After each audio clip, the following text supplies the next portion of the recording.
Hello everyone, good to see you again. In this video, we are going to learn environmental economics. Now, before we move on, let me show you the learning objective in today's session.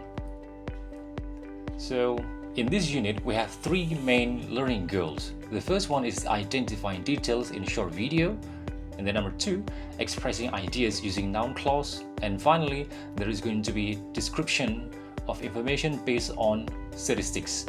Jadi ada 3 poin yang akan kita pelajari hari ini, yakni menyimak detail yang ada dalam video, kemudian menyampaikan informasi yang kompleks atau ide yang kompleks menggunakan klausa benda, dan terakhir mendeskripsikan informasi berdasarkan statistics.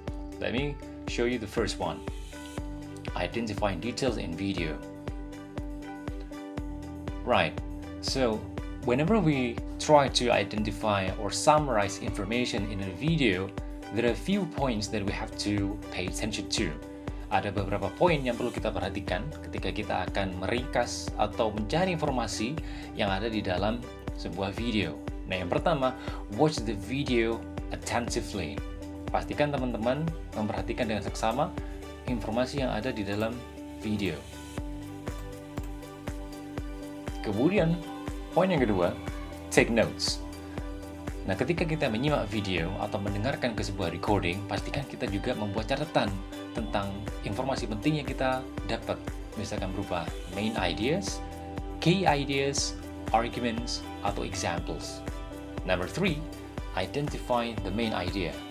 Just like what I said, pastikan teman-teman juga bisa mengidentifikasi atau mencari tahu ide pokok atau ide inti dari video yang sedang kita simak. Selain itu, juga pastikan kita juga fokus on key details.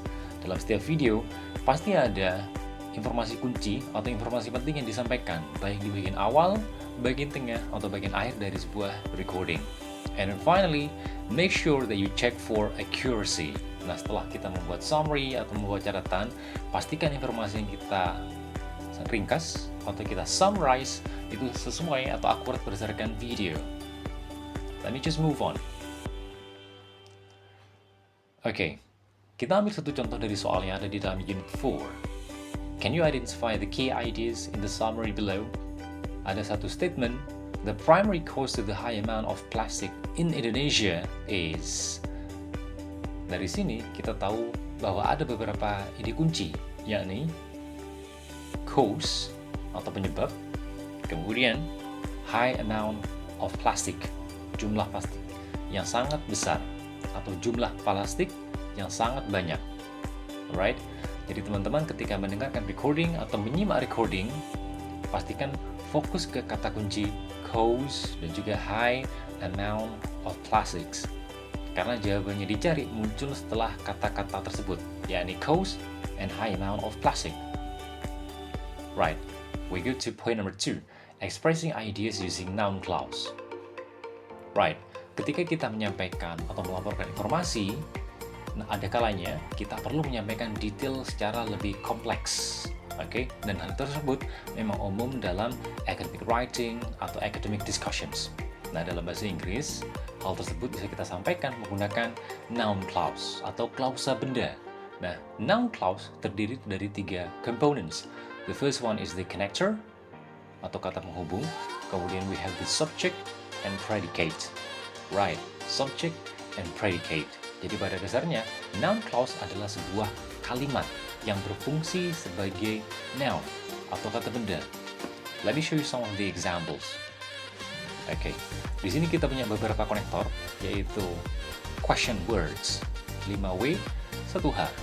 For example, what, when, where, why, who, and then how. And let's take a look at some of the examples. Misalkan yang pertama, the inhabitants know where they can collect trash for money. Oke, para penduduk tahu di mana mereka bisa mengumpulkan sampah agar bisa mendapatkan uang. Oke, jadi di kalimat tersebut kita punya main sentence, yakni the inhabitants know, kemudian ada juga noun clause yang ditandai dengan konektor where, kemudian subject they, and then the predicate can collect. Right? Another example is government is investigating why illegal trash is always imported. Alright? This one has the main sentence, government is investigating, pemerintah sedang mencari tahu, why illegal trash is always imported. Kenapa sampai ilegal itu selalu bisa diimpor. Oke, jadi di sini kita punya dua jenis connectors yang digunakan sebagai contoh, yakni where, kemudian why. Nah, ada contoh lain yang menggunakan konektor yang berbeda. Dan di sini kita punya that, if, or whether. For example, the inhabitants know that they can make money from collecting the trash. Para penduduk tahu bahwa mereka bisa mendapatkan uang dari mengumpulkan sampah. Atau contoh yang kedua, most villagers do not really care if they can suffer from serious illnesses. Kebanyakan penduduk desa tidak begitu mempedulikan jika mereka bisa terkena penyakit yang serius. Alright? So, those are some of the examples of noun clauses. Let me just move on. Right. We have one example over here. Plastic and paper have imported from developed countries. Nah, di sini bisa kita ketahui ada main sentence atau kalimat utama yang terdiri dari plastic and paper are, right? Kemudian harusnya ada noun clause.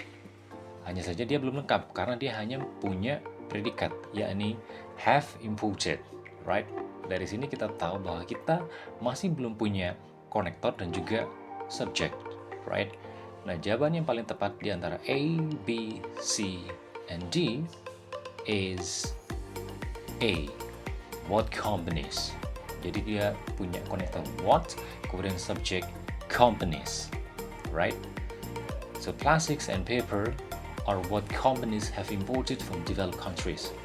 Plastik dan kertas adalah banyak hal yang diimpor oleh perusahaan dari negara-negara yang maju, right? Nah, jadi kita perlu memperhatikan bahwa di bagian main sentence dan noun clause sudah lengkap dengan one subject and one predicate. And don't forget the connector. We go to the last part of our lesson, which is describing information based on statistics. Nah, ada satu pertanyaan. Kenapa sih interpretasi statistik atau data itu penting bagi akademisi? Yang pertama yakni analysis, right? Data interpretation helps you to analyze research findings. Jadi kemampuan untuk menginterpretasi data membantu kita untuk menganalisa atau memahami temuan dari penelitian. Kemudian number 2, decision making. Nah, interpretasi data yang akurat membantu kita untuk membuat keputusan yang lebih tepat berdasarkan data yang kita miliki. Kemudian yang terakhir, yakni communication. So, interpretation of data help you to communicate complex ideas to your target audience, entah itu students, teachers, atau clients. Okay, now let's try to move on to the next part. Points to know. Apa sih yang harus kita perhatikan ketika kita akan menginterpretasikan data atau statistics? Well, generally we have 3 main points to note. Yang pertama, visuals, analysis, and also trends. Okay, poin yang pertama, describe the visual elements. Nah, pastikan teman-teman mendeskripsikan elemen visual atau gambar atau statistik yang ada. Kemudian number 2, highlight the key trends or patterns.